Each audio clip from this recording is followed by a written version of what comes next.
Yes. Okay. First of all, thank you very much for coming. And I will just talk about a very important topic about involving the patient, family members in the treatment plan. And I will tell you later on why I'm talking specifically about this topic.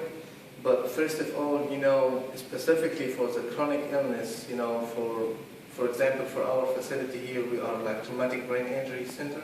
So they are chronic illness, like disease that stay for too long with a patient. It's not like a back pain or something. So this kind of diseases or this kind of chronic illness is even hard on the healthcare providers themselves.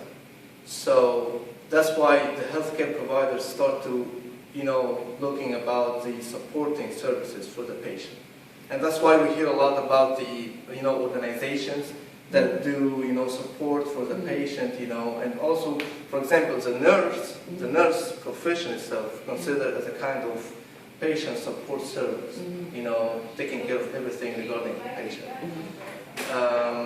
So that's why we can talk about the patient, family members themselves and their support for the patient. And the reasons we start first of all, the family members provide daily settings for the patient's self-management. For example, the family members are the most important element in the whole treatment that know everything about the patient. What kind of food he would like to eat, what kind of interesting, like for example, we have patients staying in the bed. We see the family members, turning on the TV on football game, on, soccer, on TV shows. They know what this patient like and what he would be interested in. They do like emotional support for the patient. They do they know what kind of activities this patient would like to see.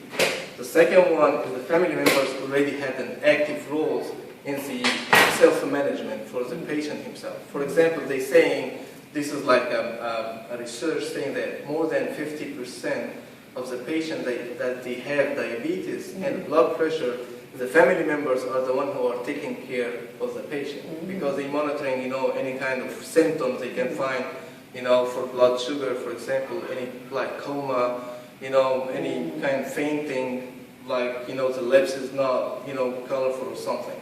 So they have an active role already in the shortness of breath, fatigue, changing in the symptom that the patient has. So the family members has to know and has to be aware of this kind of symptoms when they change so they can say, okay, heads up, there's something wrong with this patient. Number 3 is the family support also has an impact on the outcomes of the patient. Like how much emotional support they will give this patient. And they're saying that as much as this family support increase, the outcome will be increased. So as much as this support with the patient increase, the outcome will increase. So there's always, the family members has always to know. We're talking about the family members involvement in the treatment plan. Oh, okay. So as much as, we have to be always on the positive side, giving positive, be empathy with the patient, support their ideas, not to be criticized, not to be negative with the patient himself. Yeah. Number 4 and the last one for the point is the family member has a great role in the decision making. Yeah. We have some patients, they cannot do decision for themselves. So we have to involve the family members with the decision making.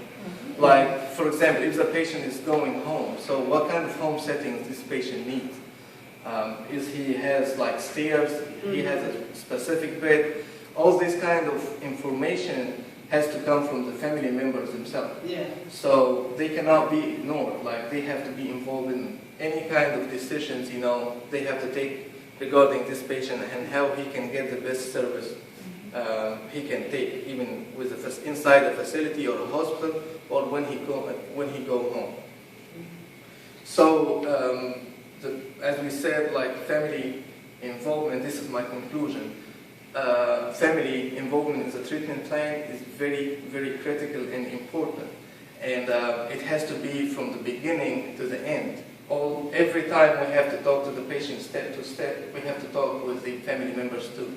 Because they are, the most people that they care about the patient. And the healthcare providers themselves has to inform the patient what kind of any changing in any behavior they will meet when they go home. For example, like I have a lot of feedback from the family when the patient go home, like the son is like his dad is not playing with him anymore. Like the dad used to help the daughter, with the math, doing some equation or something. So he cannot do that now. Every time they ask him, he said, "No, I'm tired." So the family members themselves will get frustrated. So we have to inform them from the beginning what kind of symptoms and any kind of change of behavior they will face when the patient go home. So this is how much important the family involvement in the treatment plan has to be. Anyone has any question? No, sir. So that's it, and thank you again very much for being here with me. And Well said. thank you.